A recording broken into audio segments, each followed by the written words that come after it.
Everyone, कशा आहात सर्वजण? अपेक्षा करते तुम्ही सर्वजण ठीकच असाल. मी प्रियंका तुम्हा सर्वांचं माझ्या युट्यूब चॅनल मध्ये खूप सारं स्वागत करते. आजचा दिवस तुम्हा सर्वांना शुभ जाओ. तुमच्या मनातील सर्व इच्छा अपेक्षा पूर्ण होत हीच भगवंताचरणी प्रार्थना. बाय द वे, आज मी निघालेली आहे डीमार्टला. थोडंसं छोटं मोठं सामान आणायचं होतं. तर बघू आता मी गेल्याच्या नंतर काय काय घेतेय. उशीर तर फार झालेला आहे, जाऊ का नाही जाऊ असं चाललेलं होतं. पण मिस्टर म्हणाले उद्या पण आम्हाला काय वेळ नाही भेटणार, म्हणून आम्ही निघालेलो आहोत आता. तर चला, गाडीत बसल्याच्या नंतर मी तुमच्याशी बोलते. तर मंडळी, तुम्ही बघतच आहात की आता खूप अंधार झालेला आहे आणि मी आलेली आहे गाडीजवळ, तुम्हाला दिसत असेल. तर आम्ही निघालोय आता. चला, मी आता गाडीत बसते आधी.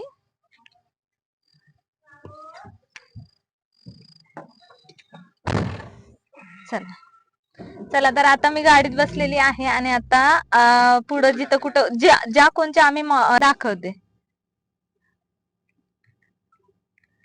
चला चला तर मंडळी, फायनली आपण पोहोचलेलो आहोत डीमार्टच्या बेसमेंट 1 मध्ये. तिथे गाडी आपल्याला पार्क करायची आहे आणि पार्क करून पुढे जायचं आहे.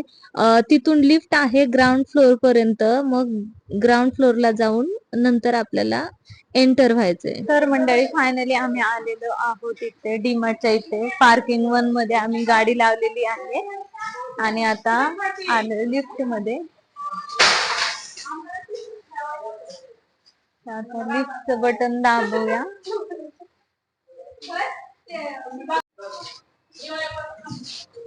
चला तर आता आम्ही आलो लिफ्ट मध्ये.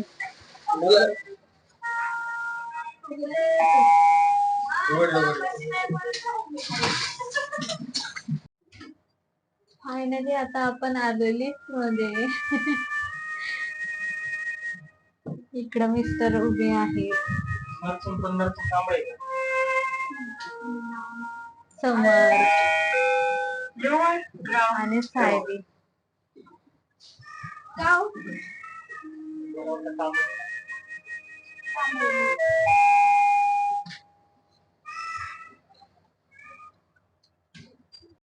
तर फायनली आम्ही दुसऱ्या सुद्धा लिफ्ट मध्ये बसलेलो आहोत आणि आता सेकंड फ्लोअरला डीमार्टच्या आलेलो आहोत. तर तुम्हाला दिसत असेल.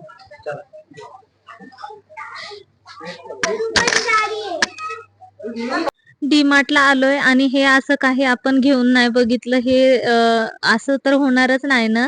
आणि हे सगळं करणं आपल्यासाठी मॅन्डेटरीच आहे.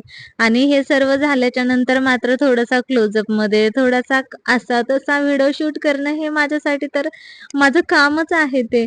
आणि बाय द वे, माझा मुलगा म्हणत होता मम्मा हे घे ग. मग मुलाचं मन राखण्यासाठी मात्र मी हे चेंज करून बघितलं. बट मी ते घेतलेलं नाहीये, कारण मला ते म्हणजे एवढं माझ्या कम्फर्ट झोनच्या बाहेर होतं. आपण असं मला घ्यायचंय एखादं तरी. तर ना मी हे ट्राय तर केलं मुलाच्या हट्टाखातर, पण हे सगळं माझ्या कम्फर्ट झोनच्या बाहेर होतं. म्हणजे बाय द वे, मी हे काय घालत नाही अशातला विषय नाहीये, घालते.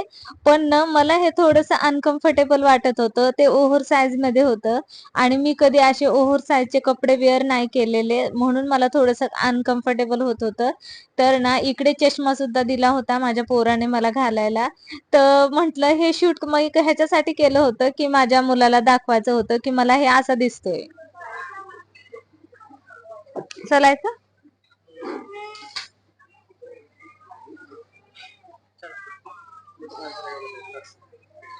तुम्ही खास साडीच नाव तर कसं काय खास दिसत. हे दोघं कुठं आहेत?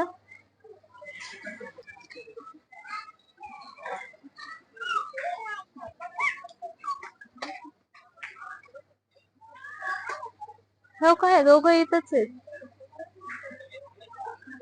चला तर मंडळी, आजच्या व्हिडिओमध्ये एवढंच होतं. व्हिडिओ आवडला असेल तर लाईक करा, चॅनलला सबस्क्राईब करा. पुन्हा भेटते असाच एक नवीन आणि छान व्हिडिओ घेऊन. तोपर्यंत स्वतःची काळजी.